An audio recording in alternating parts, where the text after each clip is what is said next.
Bienvenido una vez más. Vamos a comenzar con la tercera y última sesión de esta serie, ah, conociendo el corazón de Dios, conociendo la realidad del mundo en esta ocasión.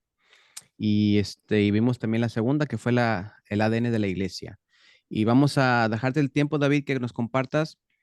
Si alguien tiene preguntas, David, que pueden preguntar en el momento o quieres que esperemos más tarde. Cuando quieran. Cuando quieran, entonces cuando gusten, tengan preguntas, ustedes solamente levanten su manita o abran el micrófono y hagan sus preguntas o quieren apuntarlas al final, como ustedes gustan. Pero David, este tiempo es para ti.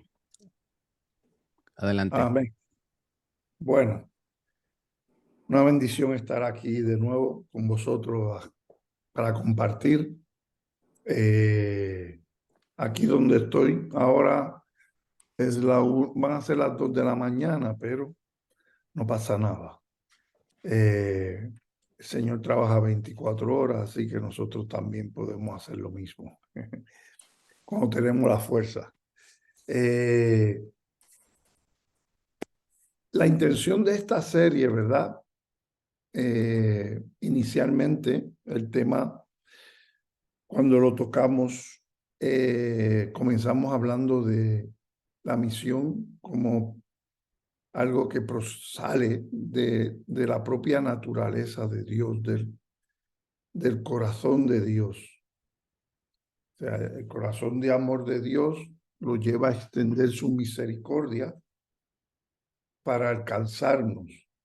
Y luego pasamos a la otra parte, y es que la misión surge de la iglesia también porque es parte de la naturaleza de la iglesia. O sea, la iglesia surge por la misión de Dios y la iglesia avanza y crece por la misión de Dios. Y la identidad de la iglesia, parte de ella, tiene que ver con la misión. Cuando Jesús nos habla a nosotros de que somos sal, de que somos luz, de que somos un pueblo, que estamos para anunciar las virtudes de Dios, está hablando de nuestra identidad como iglesia. Y yo en todo esto he tratado de enfocarlo de esta forma porque va más allá de un simple mandamiento. La misión se trata principalmente de Dios. Tiene que ver con Dios primero. Que la tierra sea llena del conocimiento de la gloria de Dios. Tiene que ver con la intención de Dios de alcanzar al hombre y de salvarlo. Y no es simplemente una cuestión de un mandamiento, no es más que un programa o una estrategia, y va más allá también de un programa de crecimiento, porque nace en el corazón de Dios.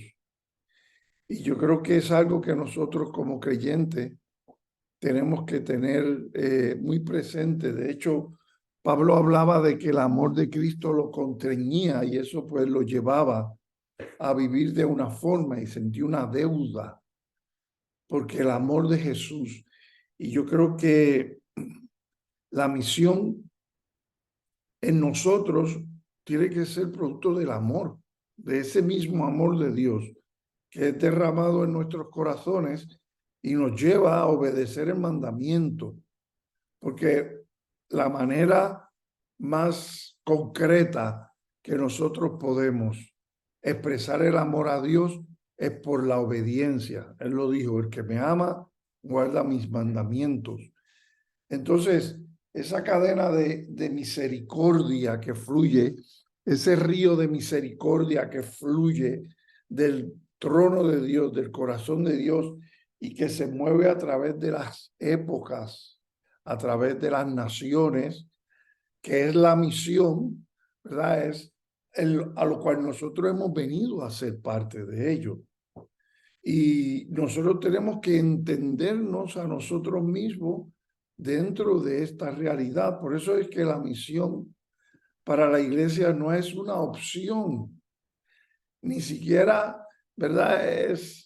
va más allá de un mandamiento, como decía, es algo que tiene que ver con nuestro propio ser, con nuestra propia realización. Si hay una razón por la cual la iglesia existe, principal aquí sobre la tierra, tiene que ver con poder alumbrar a los que no conocen a Dios, a ser discípulos.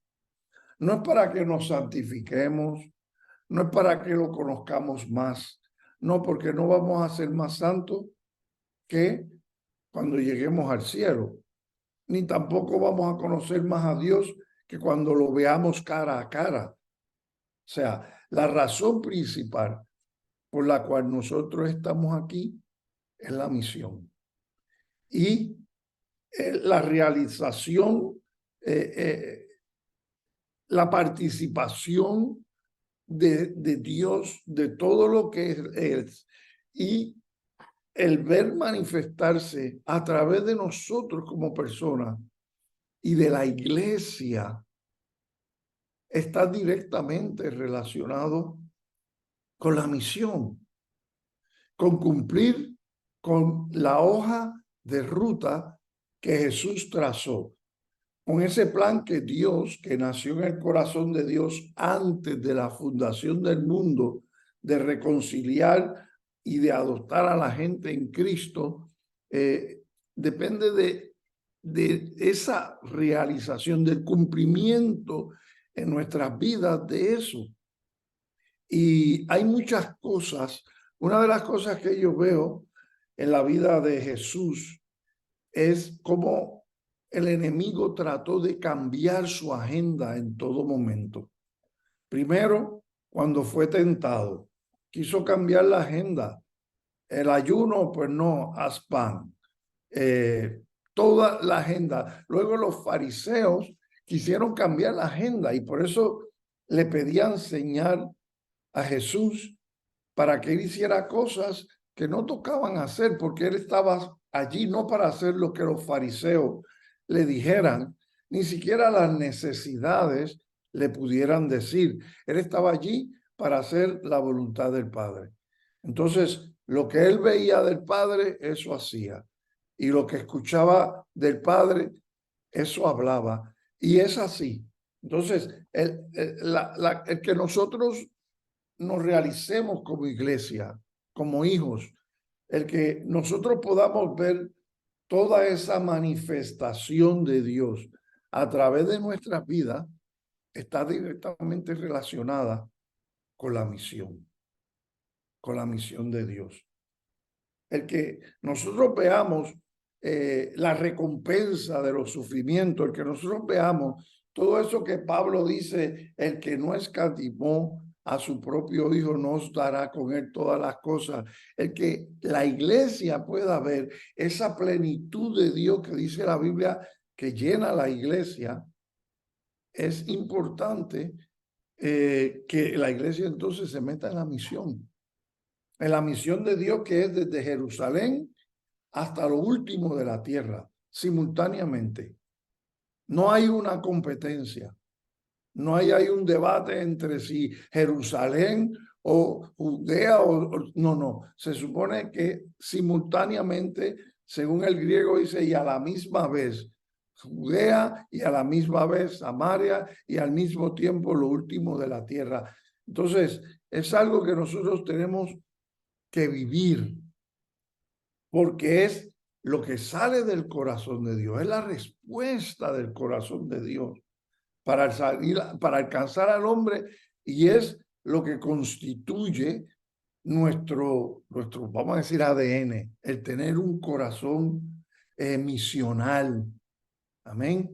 Y estas cosas, ¿verdad? Deben estar innatas en nuestra vida. Es algo que está innato en el Espíritu Santo, que por eso es que dice que recibiréis poder y me seréis testigo y ahí lleva. Es como si ese driver, ¿verdad? Esa driver principal en el programa del Espíritu Santo es la misión y no es algo para postergarlo.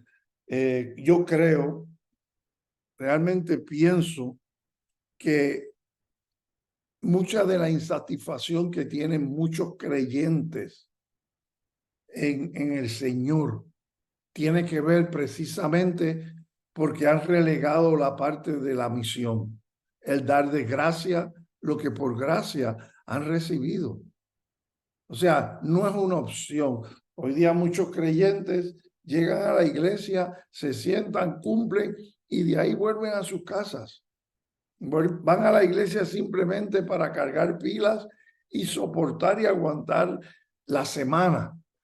Y todo se mueve hacia adentro, pero el movimiento de la iglesia es hacia afuera. Por eso es que la Biblia dice, id y haced discípulos. Eso es lo que tiene que ver con el correcto funcionamiento de nosotros como iglesia. No es una estrategia, tiene que ver, como digo, y yo sé que lo estoy repitiendo, pero es que tenemos que tener la conciencia que tiene que ver con el amor de Dios hacia los no alcanzados, sale de su propio ser y tiene que ver con nuestra identidad, con nosotros, con esa naturaleza que hay de Dios en nosotros, que nos debe mover a la misión. Yo oí muchas veces la frase que tenemos que vivir un evangelismo como estilo de vida, pero yo creo que es más bien un estilo de vida que muestra el evangelismo, que muestra el evangelio, porque es nuestro estilo de vida. Amén. Es anunciar las virtudes de Dios. Y estoy repasando esto, ¿verdad? Porque no sé si los de otros hermanos vieron o han oído las charlas anteriores, pero es la esencia de lo que hemos venido hablando. O sea, es la esencia. Mi oración a Dios es que la pasión que surja de misiones en cada uno de nosotros salga porque de repente no nos conectamos con un mandamiento que está escrito en la Biblia simplemente, sino porque nos conectamos con el corazón de Dios. Y nosotros mismos comenzamos a sentir en nuestro corazón lo que siente Dios. Y de igual manera, de repente nos damos cuenta que esto tiene que ver con nuestra identidad, con quiénes somos, con quiénes somos. Amén. Y esta tarde, ¿verdad? Esta noche se supone que hablemos de la realidad del mundo. Y hay un PowerPoint, va a ser sencillo, ¿verdad? Que hemos hecho, ¿verdad? Y yo lo puse, habíamos puesto la realidad del mundo, pero yo quise añadirle el reto, nuestro reto. Al ver todo lo que se ve hoy día que estamos viviendo, nosotros podemos tener muchas reacciones, pero creo que cuando hay un corazón misional, cuando hay un sentir de Dios por los perdidos y por este mundo, en verdad, o la realidad es que lo que vemos se convierte en un reto. La realidad del mundo que nosotros vemos se convierte en un reto porque hay una provisión de parte de Dios para transformar la vida de las personas que viven en este mundo y sus realidades. Hay una respuesta. Dicen, alguien me dijo que en México decían, Cristo es la respuesta. ¿Cuál es la pregunta? No sé si es cierto, pero a mí me gustó porque es así. Así, hermano. Es un reto todo porque ya está la respuesta. Ya está ahí la solución. O sea, lo que Dios ha hecho, lo ha hecho completo, lo ha hecho perfecto, no se ha olvidado nada. Él ha hecho su parte. Ahora lo que queda es nuestra parte. Y ahí es que está el reto. El reto de querer ver a Dios actuando ahora lo tenemos nosotros ante lo que estamos viendo. Y vamos a ver la otra diapositiva, no sé si... el corazón, como dijimos, de la misión es Dios, el amor de Dios, amó tanto al mundo. Dios amó tanto al mundo, ¿verdad? Un mundo que incluye cada ser humano que vive en este planeta. No importa raza, lengua, no importa nada de eso y tampoco importa cuál es su condición. Amó hasta el más vil pecador, criminal, al más vil de las personas que usted pueda conocer, él lo amó y lo ama. ¿Ven? Entonces, eso es lo que impulsa y dice que ese amor es el que lleva a Dios a enviar a su Hijo al mundo con un propósito, no es el de condenarlo, porque el mundo ya está condenado. El mundo lo que necesita es salvación. El mundo no necesita de un mensaje que lo esté condenando y condenando, sino la misión de Dios es la de salvar por medio de Cristo al mundo, a cada persona.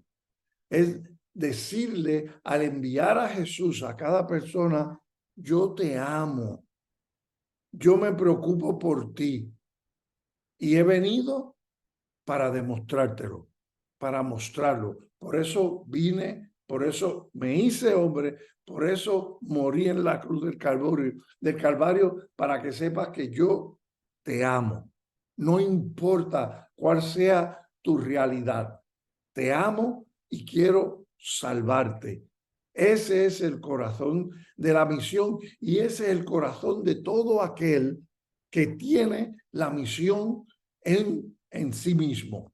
Todo aquel que tiene ese anhelo de la misión es empujado, es motivado por esta realidad.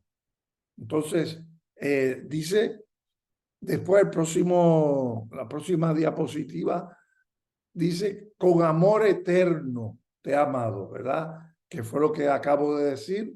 Yo veo como eso es, cuando lo visualizo como un río. Cuando habla aquí de la prolongué mi misericordia, a mí lo que me parece, la imagen mía es de ver un río de misericordia que sale del corazón de Dios y que recorre todas las épocas, todas las naciones, todos los tiempos, todos los lugares, hacia toda la gente, mostrando misericordia, no juicio, sino misericordia, que ofrece a los hombres no lo que se merecen, sino lo que Él quiere darle. Y para mí esa prolongación de la misericordia es el amor de Dios, la misión, la misión, amén, que nosotros llevamos. Y luego está este versículo que aparece en Mateo 9:35, ¿verdad? Y lo quise traer, ¿verdad? Para hablar precisamente de eso, de nuestro reto. Dice que, y Jesús recorría todas las ciudades y aldeas, enseñando en las sinagogas de ellos, proclamando el evangelio del reino y sanando toda enfermedad y toda dolencia. O sea, Jesús estaba haciendo la misión, enseñando, proclamando, sanando toda enfermedad y dolencia, haciendo la misión, manifestando el reino de los cielos que se había acercado, ¿verdad?, a esas aldeas. Y entonces él hacía todo lo que tenía que ver con el reino de los cielos, todo aquello que estaba mostrando que el reino de los cielos se había acercado hacia esas personas. Y dice, y viendo las multitudes tuvo compasión de ellas.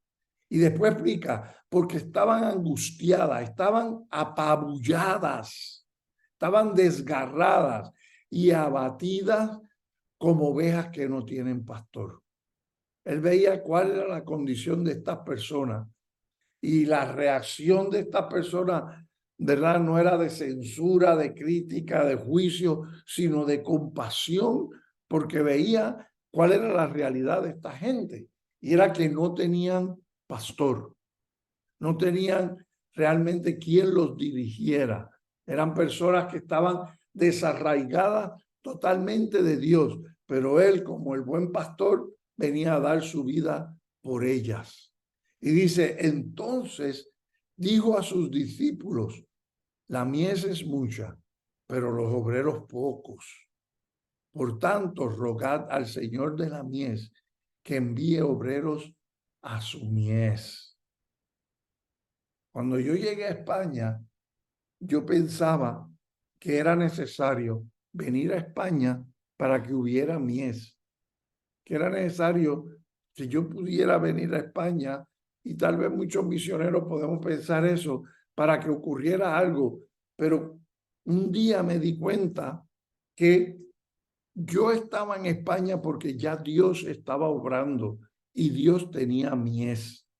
O sea, según este versículo, yo veo aquí que la mies ya estaba, eran los obreros los que no habían llegado, eran los obreros los que no habían aparecido para trabajar esa mies. Había mucha mies, había mucha gente abatida, había mucha gente angustiada, porque él no estaba viendo un grupito de personas, ¿verdad? Haciendo cosas buenas, no. Estaba viendo gente angustiada, abatidas. Estaba viendo gente como los samaritanos, donde los discípulos a lo mejor no podían ver nada bueno en ese lugar, pero él sí vio. Y vio una mujer en el pozo y vio una aldea y se acercó, porque él vio, en vez de personas con la cual tenían ellos prejuicios, él lo que vio fue campos blancos listos para la siega, según Juan 4.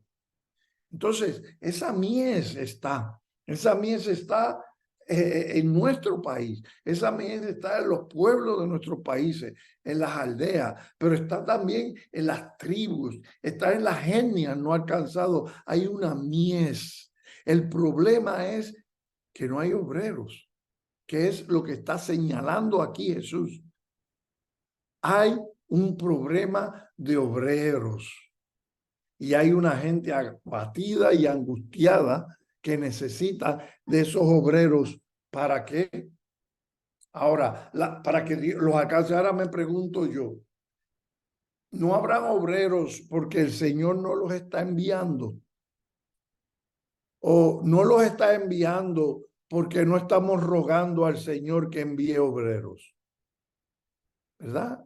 ¿Cuál es el problema real? ¿Que no estamos rogando o que el Señor no está enviando obreros? Bueno, la realidad es que no hay obreros suficientes. No hay obreros. Y tenemos que pedirle a Dios que envíe obreros. Y que los obreros salgan y que sean enviados. Porque Pablo decía en Romano, ¿cómo irán si no hay quien les predique? ¿Cómo irán estos a predicar si no son enviados? ¿Cómo? Si no son enviados. Amén. Entonces, ese es el comportamiento lo que tiene que ocurrir para que hayan esos obreros, personas que sean enviadas por sus iglesias para ir a donde está esa mies, no solamente en Jerusalén, sino también en Judea, en Samaria y a lo último de la tierra. Amén. España tiene aquí alrededor de 10 millones de personas que no tienen la posibilidad de oír el evangelio porque no hay obreros, porque no hay obreros. Y es que está mal la matemática de Dios, que un país como Puerto Rico tenga ahí 1%, tenga más de 14,000 iglesias en un territorio que son nada más que 9,000 kilómetros cuadrados y solamente hay 106 misioneros supuestamente, y no sé si todos están en Kissimmee. ¿Dónde está la matemática de Dios? ¿Es un problema de la matemática de Dios? Vamos a ver la otra misión, la otra. Cuando yo leí este versículo y pensé en compasión, me vino la imagen de esta mujer. Me imagino que vosotros la sabéis quién es, Whitney Houston. Cuando yo vi la fotografía de abajo,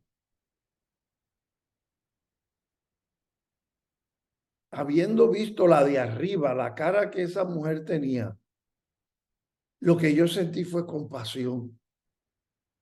Pues yo digo, ¿cómo una persona tan guapa, tan bonita, como la que está arriba, terminó como la de abajo? Me dio dolor y todavía veo esto y me da dolor porque veo la caída tan terrible, la destrucción tan terrible de esa persona, de cómo era a cómo vino a ser.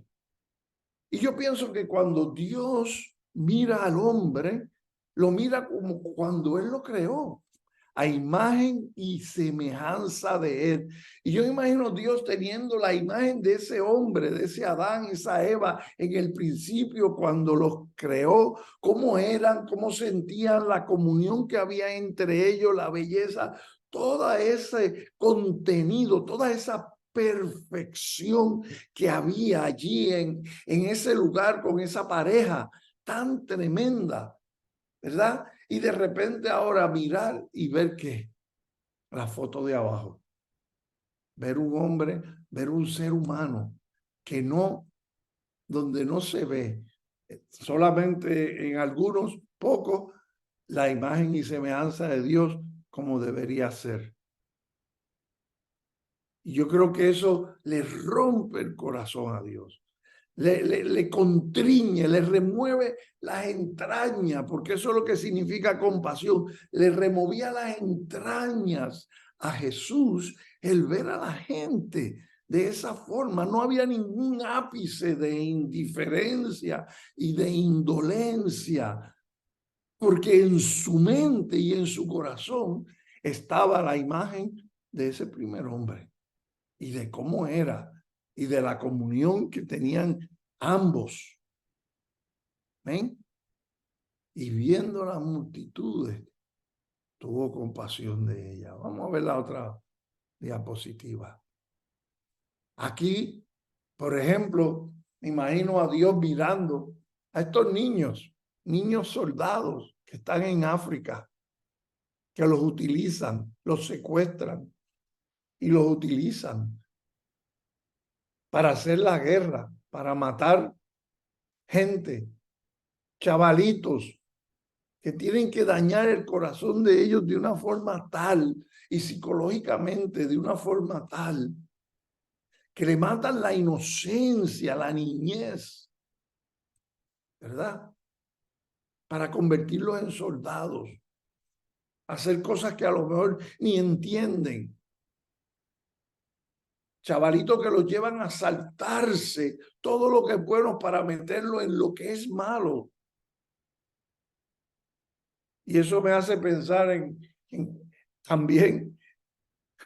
Una vez estaba yo en un aeropuerto en Estados Unidos y de repente veo a este niñito que yo creo que tenía como 2 años y lo tenían recortado de una forma como un adulto, con cadenas, vestido como un adulto, todo como la moda, que cuando yo lo vi yo dije, pero ¿esto es un niño o es un enano? ¿Verdad? Me sorprendí. Saltando. De igual forma, no nos damos cuenta cómo estamos haciendo que los niños salten sus etapas como han ocurrido con estos niños. Y Dios los está viendo. Y Dios los está viendo con compasión. Próximo. O los niños de la guerra. Ahora que estamos viendo todo esto que está ocurriendo en Israel, lo que está ocurriendo en Ucrania, cómo han muerto tantos niños. Las caras que uno ve de angustia, de desesperación en esos niños. Y en esas personas y en esos ancianos también. Y Él los está mirando y tiene compasión de ellos. Pero ¿sabes qué? Él no va a venir a rescatarlos a ellos porque Él cuando venga de nuevo va a venir a buscar su iglesia. Él ya tiene un agente aquí. Él tiene un pueblo que son los que se supone que lleguen hasta esos lugares, que sientan esa misma compasión, que oigan ese mismo llamado y que lleguen a los lugares diciéndole, Dios te ama. Dios se preocupa por ti. Y por eso es que estoy aquí. El otro, la trata y la prostitución de menores. Hoy, estos meses atrás, se ha estado dando la película Sound of Freedom en Estados Unidos, que ha impactado terriblemente la sociedad. Pero mire, ¿sabes qué? Lo va a impactar solamente por un tiempo, porque dice la Biblia que el corazón de la gente se va a endurecer cada vez más y se va a apagar el amor. Y cada vez más se van a ver aberraciones como esta. Esta es la trata de prostitución de menores, pero los hacen también para quitarle órganos, roban menores, niños, para quitarle órganos de ellos y venderlos. España es uno de los número uno en Europa en la trata de blancas, que le llaman prostitución de menores, pedofilia, ¿verdad? En todo esto es uno de los números, es el número uno, está entre los primeros en Europa también. Y Dios está mirando todo eso. O sea, Dios, es como dice mi esposa, lo loco de esto es que Dios está viendo todo a la misma vez y está viendo el corazón y cómo se están sintiendo esa gente ahora mismo y esos niños y esas niñas y esos padres a los que se los robaron, a los que se los robaron porque hay otros que los venden en la India. Recuerdo el testimonio de este hombre, esa familia, en su casa, llegar un camión, pararse, bajarse el chofer, tocar la puerta y allí darle dinero y los padres pasar al chofer al cuarto de la habitación de su hija, vendiéndola. Y Dios tiene compasión. ¿Qué sentimos nosotros cuando vemos esto? Próximo. Las drogas, el fentanil. Ahí hay fotos que tienen de Estados Unidos, de Pensilvania. Dicen que la esperanza de vida en Estados Unidos bajó 10 años, por ahí más o menos, por la cantidad de jóvenes que están muriendo y de personas por causa de las drogas y el suicidio. Aquí el año pasado por causa de esa droga murieron 7,000 personas, destruyéndose. Cada vez más son chavales más jóvenes, chavales que por problemas en su hogar, por hogares disfuncionales, hogares que no le brindaron amor, ni cariño, ni cuidado, y los abandonaron y los maltrataron, llevaron a que muchos de estos chavales terminaran en las drogas. Pero ¿sabes qué? Dice aquí que viendo a estas multitudes, él tuvo compasión de ellos. Próximo. Y no solo eso, sino que las veía que estaban angustiadas y abatidas como ovejas que no tienen pastor, como estos niñitos esclavos en muchos países que no ha llegado el evangelio, países que no tienen traducido ni siquiera un versículo, que no tienen un creyente que pueda dar testimonio en ni cerca de ellos. Y allí están viviendo una injusticia que no tiene ningún valor, de esclavos trabajando. Una vez vi un documental yo de niños que trabajaban en las minas, en esos túneles, minas metidas en América Latina, allí 14 horas, por allá metido. Una cosa terrible. Me imagino con un sentimiento de angustia, de desesperación, sin poder mirar ningún futuro hacia adelante, sin ningún tipo de esperanza, porque no tenían un pastor cerca, porque no tenían a nadie que les pudiera guiar y hablar de la verdad. En la próxima, angustiadas y batidas, chavales que están viviendo el bullying, el maltrato, el acoso. en las escuelas. Aquí, en Estados Unidos, en otros países donde el acoso es por ser niña y por estudiar y la secuestran, o porque lleva un velo mal puesto y la golpean hasta la muerte. Gente angustiada, abatida. Ahora mismo en España, los chicos, 10 chicos se suicidan porque hay una angustia escondida. Detrás de las diversiones que hacen, hay una angustia en el corazón de chavales que no pueden ver un futuro, porque lo que tienen es una guerra nuclear cerca de ellos, que podría ocurrir en cualquier lado, porque hay un desempleo de más del 40%, aunque no hay esperanza. Chavales angustiados y abatidos como ovejas que no tienen pastor. Amén. Próximo. Y están los grupos no alcanzados, que son esos pueblos y esos lugares donde Cristo es mayormente desconocido. No se sabe de Cristo. Están los no alcanzados y están los no alcanzados por completo. Esos no alcanzados por completo no tienen nada de traducción, no tienen a nadie cerca de ellos. Están totalmente cerrados, aislados al evangelio.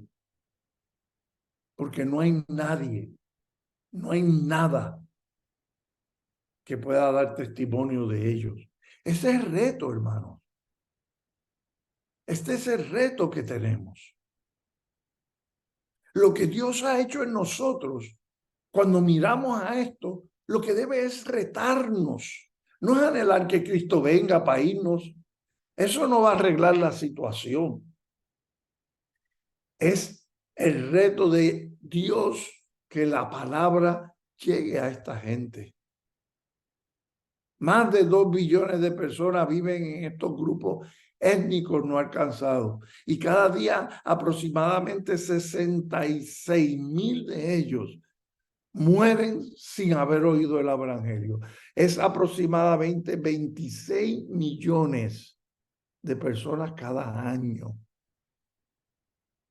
De los 16,000 grupos étnicos principales del mundo, 6,880 son considerados no alcanzados, aunque el trabajo cristiano ocurra en la mayoría de ellos, pero tienen menos de un 1% de evangelio. 60% de los grupos étnicos no alcanzados viven en países cerrados a misioneros de Norteamérica. ¿Y por qué pongo esto? Porque los hispanos, los latinos, tienen un perfil físico que muy fácilmente se pueden meter. Son un potencial en la mano de Dios. Son un potencial. Y por eso es que estamos haciendo esto. Porque Dios quiere y está llamando a la iglesia latina, a la iglesia hispana, a levantarse y a ir a las naciones. No es anhelar que venga Cristo. No es anhelar eso. Aunque sí quisiéramos que viniera, pero no va a venir hasta que el evangelio sea predicado a cada persona. Si tenemos tanto anhelo de que venga, entonces tenemos que llevar ese evangelio. Porque Dios tiene compasión de esta gente. Dios los está mirando. Amén. Entonces, lo que hay en nosotros, lo que somos nosotros, la realidad que nosotros estamos viviendo, al mirar a este mundo, lo que debe provocarnos es querer ir, es orar para que Dios levante obreros, es buscar la manera de enviar, porque esa es la razón por la cual nosotros estamos aquí. Amén. Es la razón por la cual Dios envió a su Hijo para salvar. para buscar a lo que se había perdido. A mí siempre me llama la atención, ¿verdad? Porque lo que para otras personas parecía algo terrible, Jesús lo plantea de otra manera. Hay otra diapositiva, me había olvidado, que explica, ¿ves? También cuántas etnias no alcanzadas hay en el mundo.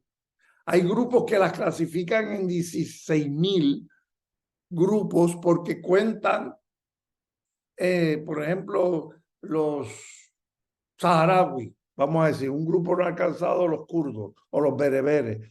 Pues ellos cuentan no solamente los bereberes que viven en Marruecos, sino los bereberes que viven en Argelia y en distintas partes del mundo, pues los cuentan. Y por eso es que a lo mejor el grupo aumenta a 16,000 etnias. Pero en verdad es cuando se cuenta simplemente la etnia sin importar dónde estén, sino una vez contándola, son alrededor de 11,000. Lo que pasa es que hay que alcanzarlos a todos. Y aquí podemos ver cómo están 16% son los no alcanzados.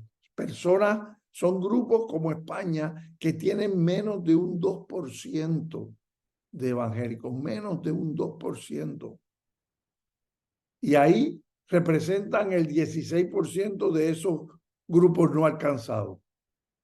Y luego el 25% de ese total son los que son totalmente no alcanzados, que no tienen nada de evangelio, nada, ni una traducción, ni de un versículo, de nada, absolutamente un vacío total, cero evangelio. O sea que entre esos dos grupos tenemos ahí 40% del total, del diagrama, del pie que tenemos ahí. Y Dios quiere alcanzarlo. En cada uno de esos grupos hay mies, hermanos. Hay mies. Hay mies y Dios quiere alcanzarlo. Esta es la realidad del mundo. Hace poco estuve en Jordania. Estuvimos en Jordania. ¿Hay otra diapositiva? Ah, eso. Estuve en Jordania y estuve en Mafraq. Y allí está el campamento de sirios, refugiados más grande que hay en Jordania. Hay un campamento de 250,000 personas. Estas personas los tienen ahí hace 12 años encerrados. Ellos no pueden aspirar a nada. Solamente va a ser a recoger la basura, a trabajar en el campo, en la construcción y nada más. Y en algo más que no recuerdo, pero no pueden. Los niños pueden estudiar, pero por la mañana estudian los niños jordanos, por la tarde estudian los niños sirios. Pero ¿qué hacían con ellos? Los ponían a limpiar las escuelas y le daban una que otra clase. O sea, un grupo de personas que están ahí aplastados, oprimidos, sin esperanza, sin ninguna esperanza, sin conocimiento de Dios, con una angustia terrible, con una tristeza. Recuerdo ir a comer a casa de uno de ellos que nos invitaron y tenían como 5 niños y uno de ellos adolescente. Y lo que uno veía en la cara de ellos era la tristeza de un chaval que sentía que no tenía ninguna esperanza, que no veía ningún futuro para sí mismo. Pero lo peor de todo es que no sabía que había un Dios que le amaba.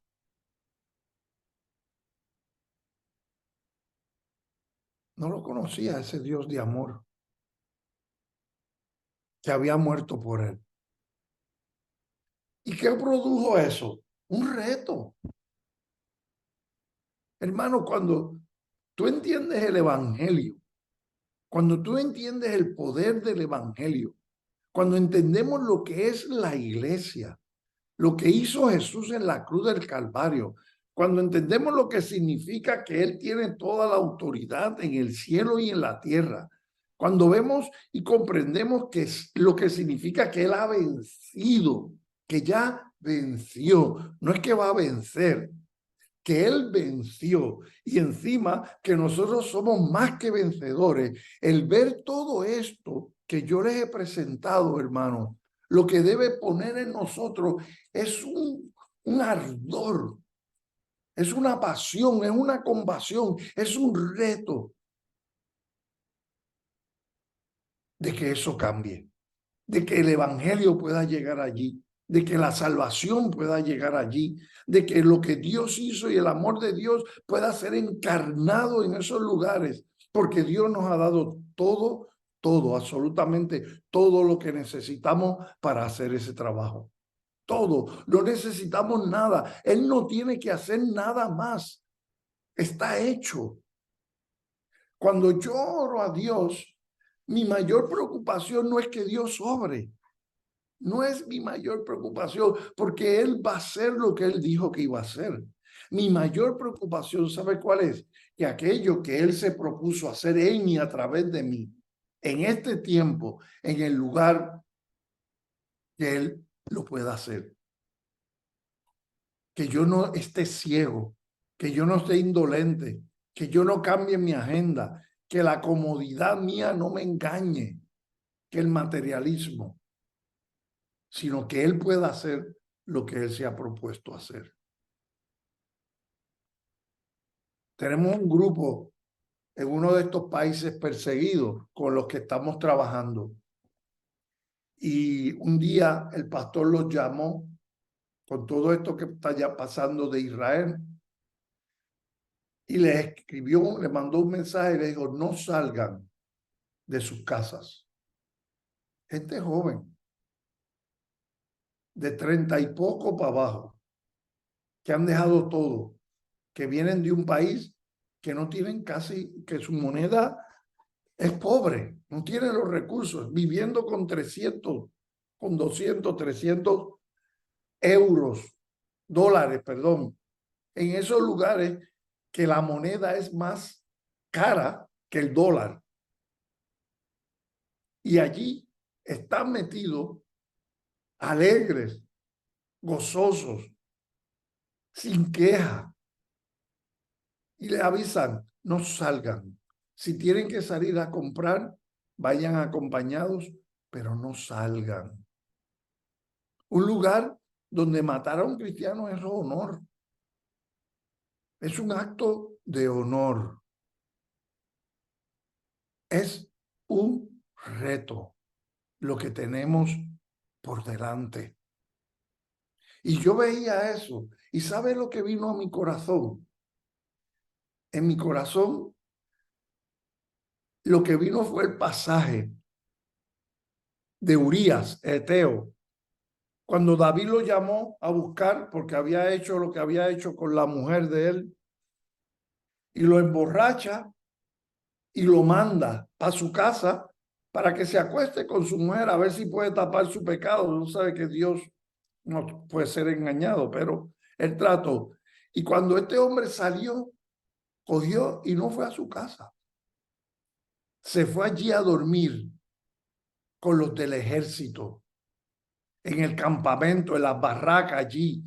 ¿Y qué dijo él cuando David lo recriminó? Le dijo, ¿cómo yo, sabiendo que mi gente, que el general, que los compañeros míos de guerra están ahora mismo expuestos a ser matados en una batalla, cómo me voy a atrever yo?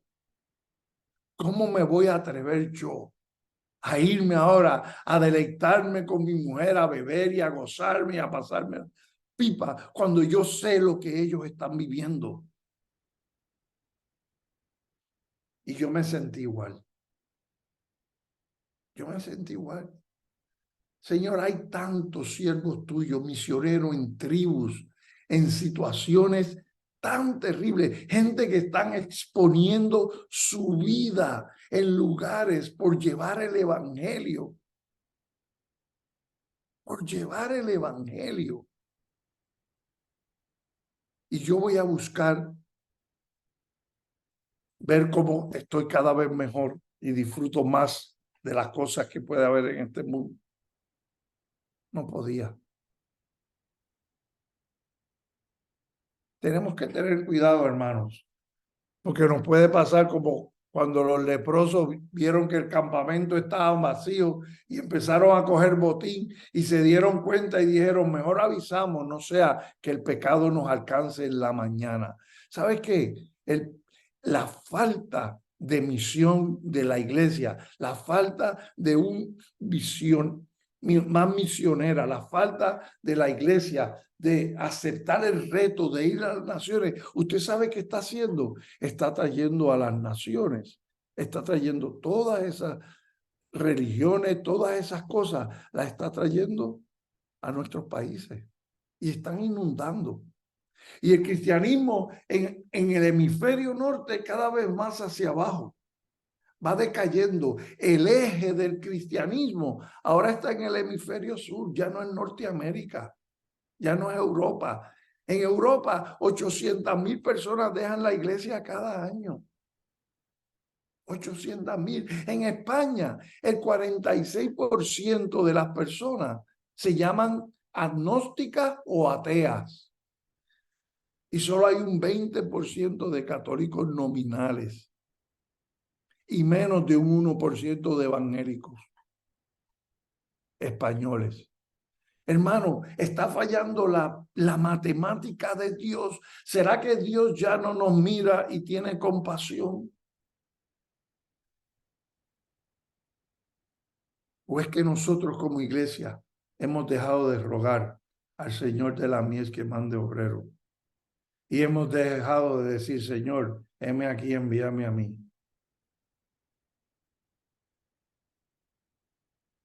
Cristo viene.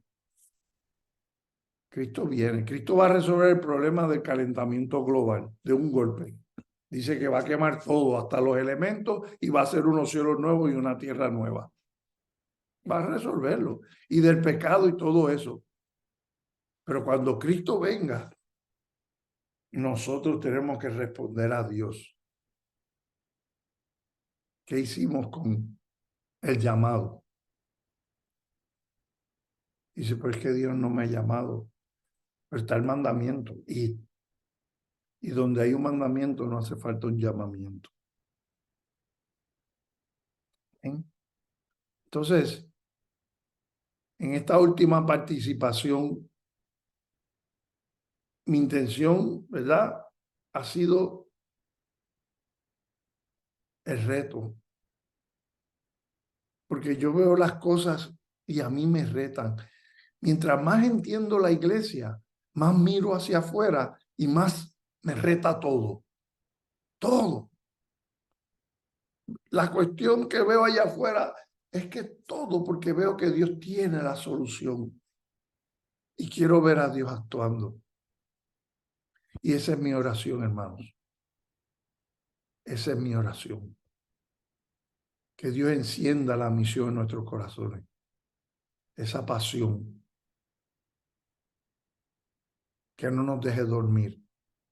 Que soñemos viendo a esa gente venir al Señor. Amén. Amén, amén. Muchas gracias, David. Me gustó todo lo que dijiste, estuvo retante, ¿verdad? Creo que hemos sido retados, pero ahorita lo que te dijiste al final, donde hay un mandamiento, no ocupas un llamamiento, ¿sí? Nuestro trabajo es obedecer. Sí, dice, seamos semejantes a Cristo, que Él obedeció hasta la muerte, ¿verdad?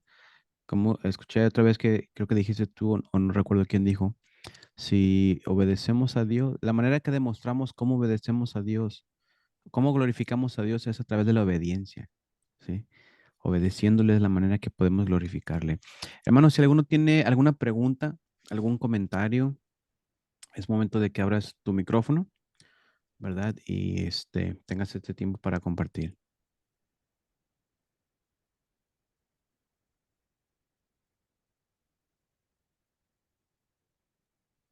Gracias al pastor David. Gracias, Carlitos. Los otros anteriores no había entrado porque lo haces en jueves y nosotros tenemos reunión en el jueves, pero lo voy a escuchar. Es una bendición. De verdad que sí es reto para la iglesia, el cuerpo de Cristo. Amén. Gracias. Amén, hermana. Oramos por ustedes. Bendiciones. Amén. Muchas gracias, pastora. Le mandamos saludos a toda la congregación. Amén. Hasta Gracias. Harlingen, Texas. Sí, aquí en el Valle del Río Grande, cuando gusten venir. El Valle en Texas. Sí. Río Grande, frontera con... Yo estuve ahí con el pastor Fernando. Fernández. Ah, sí, sí. estuve y me apasionó aquello allí. Amén. Sí, me encantó. Amén. Bueno, hermanos, os reto a que vuestra iglesia sea un movimiento. La iglesia primitiva era un movimiento que iba a todas las naciones.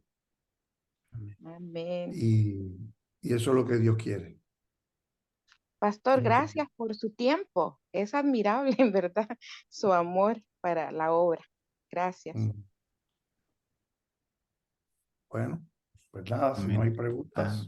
Hermanos, hermana Alta, ya está su micrófono apagado, si está tratando de hablar.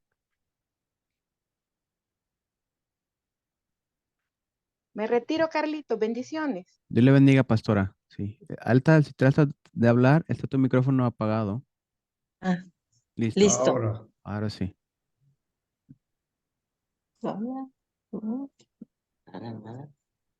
Bueno, pues muchas gracias. Sí, es el mandato del Señor, ¿verdad? Que extendamos, que llevemos su palabra y pues hay muchos medios para hacerlo y pues gracias, hermano, por esta conferencia. Amén. ¿Hay de qué? Bendiciones, Pastor Moisés. Gracias, Carlos. Gracias, hermanos. Gracias. Sí. Bendiciones. Deja pausa aquí.